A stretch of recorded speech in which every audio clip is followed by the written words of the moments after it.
আসসালামু আলাইকুম ওয়া রাহমাতুল্লাহ।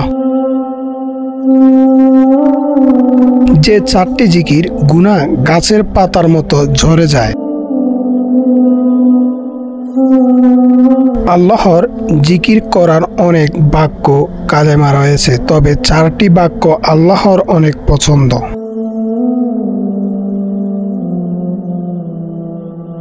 এ চারটি বাক্যের মাধ্যমে আমরা আল্লাহ তাআলার পবিত্রতা বর্ণনা করি, তার প্রশংসা করি, তার একাত্মবাদের স্বীকারোক্তি দিই এবং তার বড়ত্ব সস্তিত্বে বর্ণনা করি।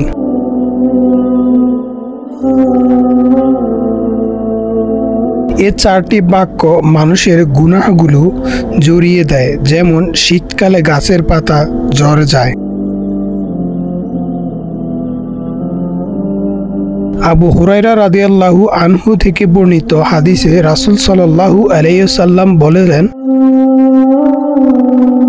আল্লাহ তাআলার চারটি বাক্য নির্বাচন করেছেন: সুবহানাল্লাহ, আলহামদুলিল্লাহ, লা ইলাহা ইল্লাল্লাহু, আল্লাহু আকবার।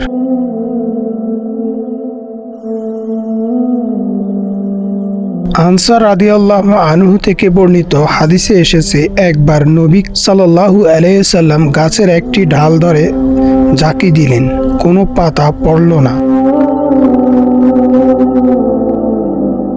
তিনি আবার ঝাঁকি দিলেন, এবারও কোনো পাতা পড়ল না।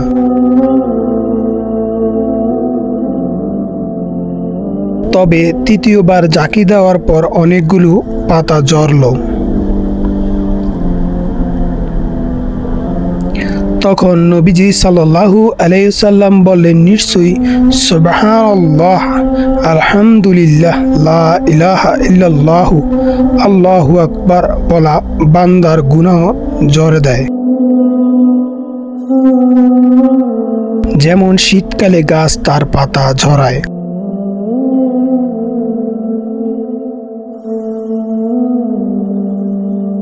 বিভিন্ন ব্যস্ততার কারণে নিয়মিত নফল ইবাদত করার অনেকেরই পক্ষে হয়তো সম্ভব হয় না,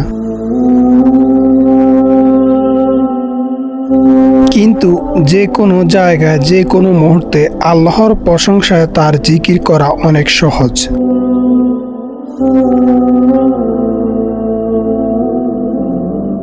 কোনো সময় ক্ষেপণ হয় না, কাজেও ব্যাঘাত সৃষ্টি করে না।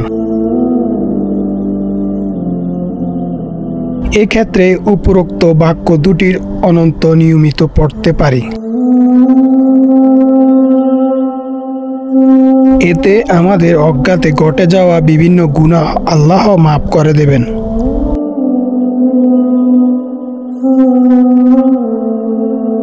গুনাহ গাছের পাতার মতো ঝরার চার আমল।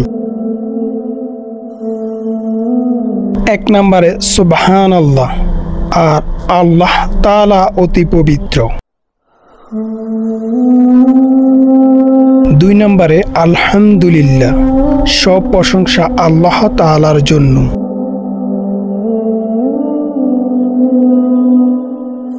3 নম্বরে লা ইলাহা ইল্লাল্লাহু, আর আল্লাহ তাআলার ব্যতীত সত্য কোনো মাবুদ নেই।